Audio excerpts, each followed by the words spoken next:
नमस्कार। कश्मीरी पंडित कल्चर में आपका स्वागत है। कश्मीरी पंडितों की इष्ट देवी माता रईना का जन्मदिन आने वाला है। ज्येष्ठ शुक्ल पक्ष अष्टमी, जिसे कि हम जेठोठम कहते हैं, उस दिन यह पर्व बहुत ही खुशी से, हर्ष और उल्लास से मनाया जाता है। इसी सिलसिले में मेरा पिछला वीडियो खीर भवानी टेम्पल के ऊपर आपने ज़रूर देखा होगा। अगर किसी कारण नहीं देखा हो तो उसका डिस्क्रिप्शन बॉक्स में उसका लिंक दिया जा रहा है, आप उस पर उसे ज़रूर देखिए। आज के इस वीडियो में मैं आपको जानकारी देना चाहती हूँ इस बारे में कि माता रईना कश्मीर की धरती पर कब और कैसे आई, और इसके अलावा उन्होंने तुलमुल की धरती को ही क्यों चुना अपना निवास स्थान बनाने के लिए। कश्मीर ऋषियों मुनियों की धरती कही गई है।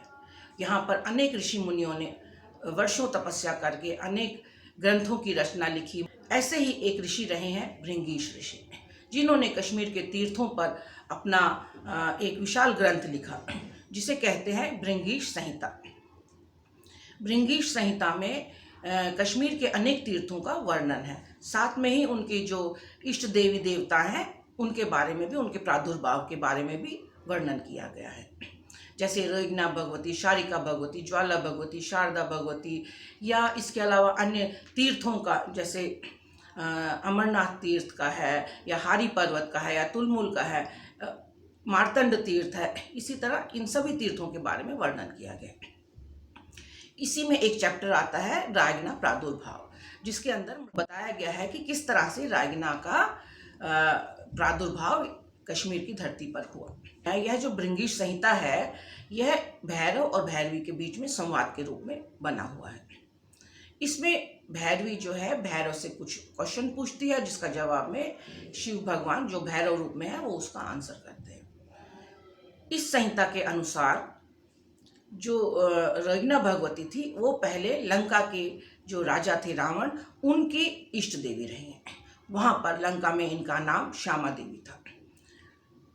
जब रावण ने सीता माता का हरण किया तो माता श्यामा देवी जो थी वो उनसे नाराज़ हो गई, और उन्होंने उनको बहुत समझाया रावण को कि आप सीता को वापस कर दें। लेकिन जब रावण ने नहीं माना तो माता उनसे नाराज़ हो गई, और उन्होंने कहा मैं तुम्हारी लंका छोड़कर चली जाऊंगी और हिमालय की तलहटी में सतीसर नामक देश में मैं वहाँ पे निवास करूंगी।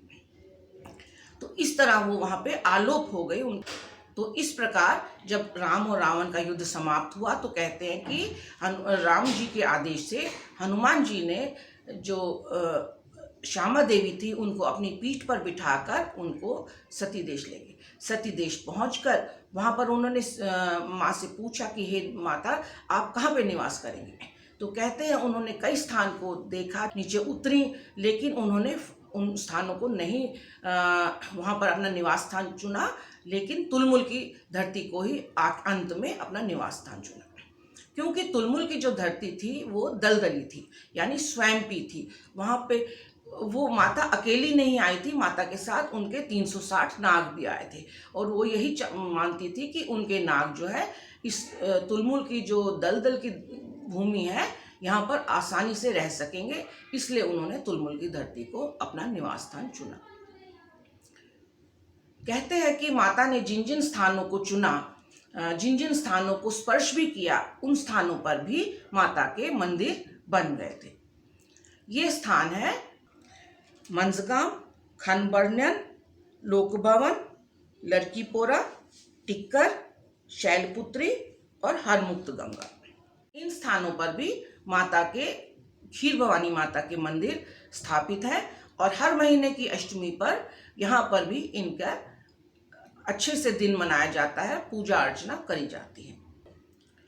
ऐसा माना जाता है कि इन स्थानों को अगर हम कश्मीर के मैप पर आपस में ज्वाइन कर ले तो इन से जो आकृति बनती है वही आकृति तुलमुल के जलकुंड की भी है। समय के साथ साथ जैसे युग बदलते गए तो इस तीर्थ का महत्व भी धीरे धीरे कम होता गया, और कलयुग में आते आते कहते हैं करीब 200 साल पुरानी बात है कि एक माता के भक्त थे जो कि बोहरी कदल श्रीनगर में रहते थे। उनको माता ने सपने में दर्शन दिए और उन्होंने ये कहा कि आप मेरा तीर्थ ढूंढिए। तो उन्होंने माता से पूछा कि वह कैसे ढूंढ पाएंगे आपका तीर्थ। तो वो कहते हैं कि माता ने उन्हें बोला कि मैं नाग के रूप में आपका मार्गदर्शन करूंगी और आप मेरे पीछे पीछे आइए। जिस स्थान पर मैं आलोप हो जाऊंगी या वो नाग आलोप हो जाएगा, उसी स्थान पर मेरा मंदिर होगा। जब उनकी नींद खुली तो उन्होंने अपने कमरे में एक नाग को देखा और वे इस नाग के पीछे पीछे चलते चलते चलते चलते ही गए और जिस स्थान पर कहते हैं तुलमुल की, जहाँ पर माता का मंदिर था, उस स्थान पर आके वे नाग आलोप हो गए। और उसी स्थान पर उन्होंने एक डंडा गाड़ा और उस स्थान पर उन्होंने जो साथ वो अपने दूध का एक गड़वी लाए थे उस दूध से अभिषेक किया और माता की वहाँ पर पूजा अर्चना की। और इसी प्रकार धीरे धीरे यह स्थान प्रसिद्धि पाने लगा और सभी लोग यहाँ पर शुक्ल पक्ष अष्टमी को आके पूजा अर्चना करने लगे। तो ये था मेरा वीडियो कि माता खीर भवानी ने कश्मीर की तुलमुल की धरती पर किस तरह से अपना निवास स्थान चुना, कैसे वो यहाँ पर आईं और यहाँ पर वो रागना भगवती के नाम से प्रसिद्ध हुई। मेरा ये वीडियो कैसा लगा आपको, आप मुझे ज़रूर कमेंट बॉक्स में लिखिए, कमेंट कीजिए और अगर आपको पसंद हुआ तो लाइक और शेयर कीजिए और मेरे चैनल को प्लीज़ सब्सक्राइब कीजिए। धन्यवाद।